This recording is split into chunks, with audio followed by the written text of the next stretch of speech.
Забавяне на растежа на рака. Всяка година стотици от най-добрите учени в областта на рака по света се събират, за да обсъдят най-новото относно диетата и рака.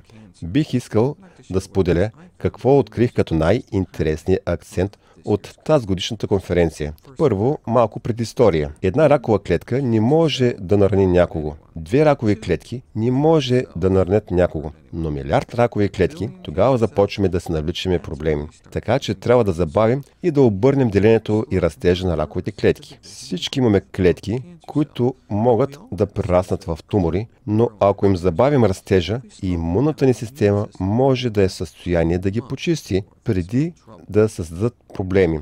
Вземете, например, рака на гърдата. Най-честият рак сред жените в Америка. Както всички видове рак, той започва с една клетка.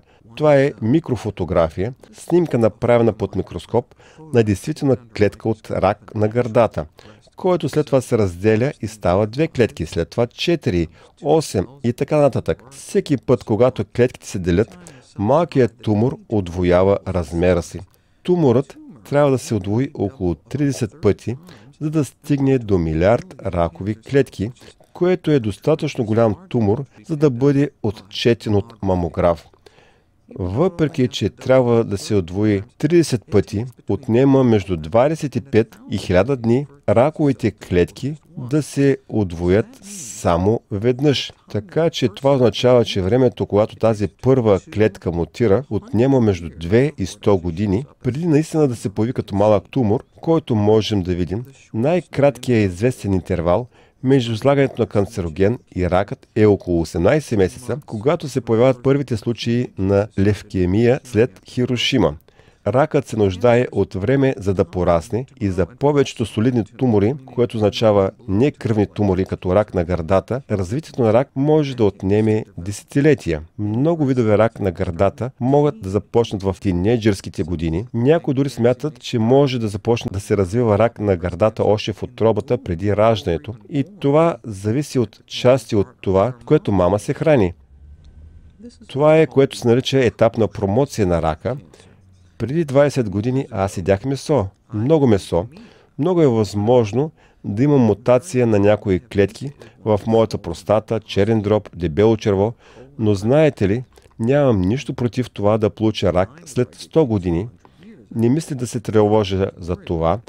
Ракът може да е бил иницииран от ДНК мутация, но ако не го насърчаваме, ако го държим в латентно състояние, ако го забавим, може да започне дори да намалява. Според проучвания от аутопсия при японците, те имат случаи на рак на простатата, както и при нас. Но процентът на умиращите от рак на простатата е 10 пъти по-малък, отколкото при американските мъже, докато и японците не започнат да се хранят като нас. Япония е номер 1 по продължителност на живота в света.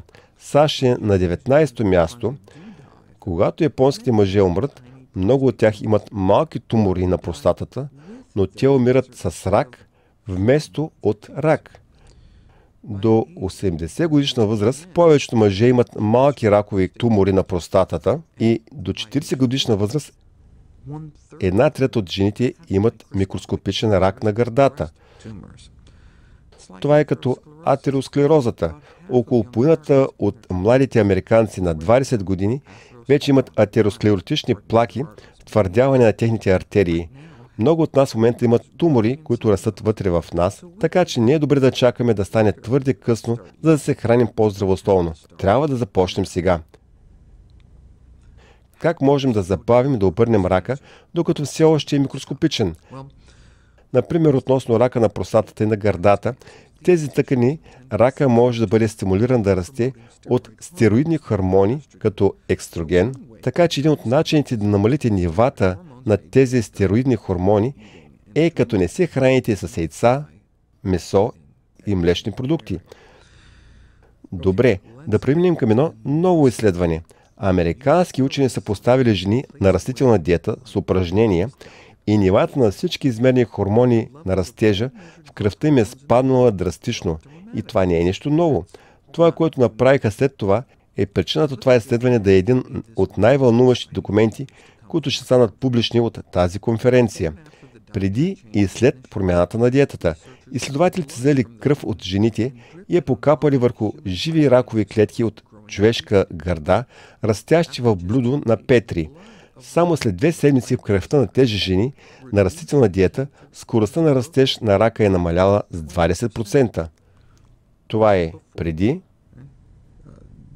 пълен с рак, това е след. Само след 2 седмици на растителна диета, кръвта, която циркулира навсякъде в телата им, е била толкова негостоприемна за рака. Отново нека да кажем, че при много от нас в момента имаме тумори, които растат вътре в нас. Така че не можем да чакаме докато остареем, за да почнем да се храним по-здравословно. Трябва да започнем сега, още днес.